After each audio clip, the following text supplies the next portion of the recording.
ममता बनर्जी आज कह रही हैं कि बंगाल में वो वक्फ लागू नहीं होने देंगी। भाई अब आपको बताऊं, वक्फ कानून को लेकर सियासी घमासान मचा है, लेकिन आज जो बयान सामने आए, चाहे वो राहुल गांधी का हो या ममता बनर्जी का हो, वो चौंकाने वाले। देखिए, ममता बनर्जी वक्फ कानून पर सीधी चुनौती दे रही हैं।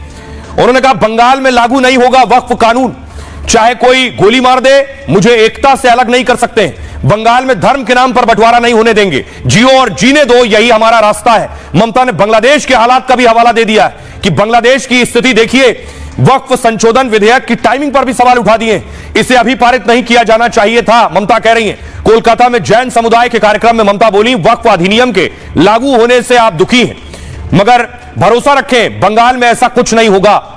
राहुल गांधी कह रहे हैं वक्फ कानून को राहुल ने संविधान पर आक्रमण बताया है, यह बिल धर्म की स्वतंत्रता के खिलाफ है, सभी अल्पसंख्यकों की जमीन पर कब्जा होने वाला है। आरएसएस के मुखपत्र ऑर्गेनाइजर में लिखते हैं ईसाइयों पर आक्रमण करने जा रहे हैं, यह एंटी रिलीजन बिल है, देश के सभी लोगों को यह मालूम होना चाहिए। प्रधानमंत्री मोदी ने कहा वक्फ कानून पर मोदी ने करारा वार किया है। 1947 में देश विभाजन के पीछे इसी तरह का रवैया था, मोदी ने कहा। तब कांग्रेस के कुछ नेताओं ने कट्टरपंथी विचार को बढ़ाया था, हालांकि आम मुसलमान इस विचार से सहमत नहीं थे। प्रधानमंत्री ने शाहबानो मामले का भी हवाला दिया है। कट्टरपंथियों को खुश करने के लिए महिलाओं के अधिकारों की बलि दी गई। यूपीए की ओर से लागू वक्फ अधिनियम से भ्रम पैदा हुआ, क्या कोई कानून संविधान से ऊपर हो सकता है?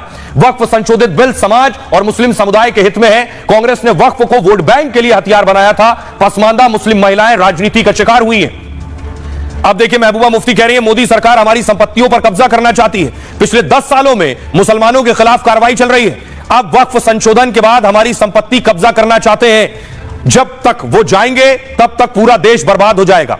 नीतीश कुमार वक्फ संशोधन बिल पर नीतीश मोदी सरकार के साथ है। वक्फ संशोधन कानून पर नीतीश की कई मांग मानी गई। जेडीयू के कई मुस्लिम नेताओं ने पार्टी से इस्तीफा दे दिया। अब नीतीश की पार्टी मुस्लिम इलाकों में जाने वाली है। अल्पसंख्यकों के लिए नीतीश की योजनाओं की जानकारी दी जाएगी कि नीतीश के शासनकाल में अल्पसंख्यकों का बजट जो है 282 गुना बढ़ा दिया गया है। तेजस्वी ने नीतीश के बिल के समर्थन पर सवाल उठाए, कहा अगर बिहार में हमारी सरकार बनी तो इस बिल को कूड़ेदान में फेंक दिया जाएगा। वक्फ की लड़ाई सदन, सड़क और कोर्ट तक लड़ी जाएगी। आरजेडी ने कानून के खिलाफ सुप्रीम कोर्ट में भी याचिका दायर की है। आइए अब आपको सुनवाता हूं, सुनिए इन सभी सियासतदानों को। लोकसभा में वक्फ बिल पास किया। वक्फ बिल फ्रीडम ऑफ रिलीजन पर आक्रमण है, कॉन्स्टिट्यूशन पर आक्रमण है, और ये एंटी कॉन्स्टिट्यूशन है और anti freedom of religion act है।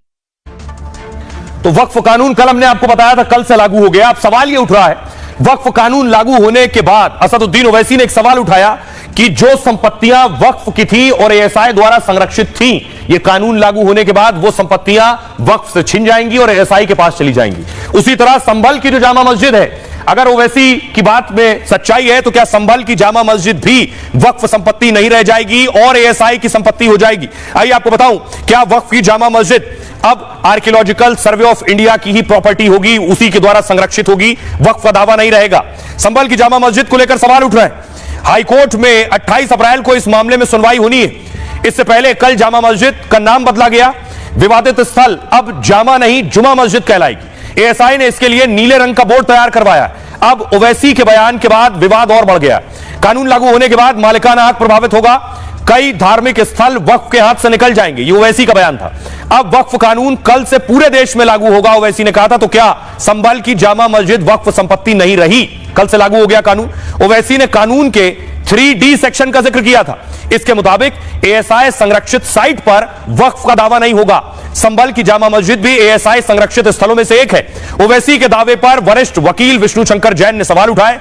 विष्णु शंकर जैन ने कहा ओवैसी भ्रम फैला रहे हैं। आप सेक्शन 3D पढ़ लीजिए, उसमें लिखा है कि जो एएसआई संरक्षित इमारत है, अगर आपने उसको वक्फ किया है तो वो नोटिफिकेशन शून्य हो जाएगा। अब एएसआई एक्ट 1958 से संचालित होगा।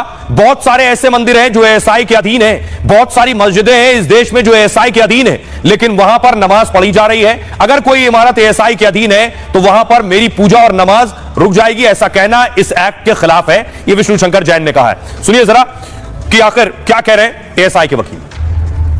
देखिए, एएसआई के रिकॉर्ड्स में ये जुमा मस्जिद के नाम से दर्ज है और इस बात का एक नोटिफिकेशन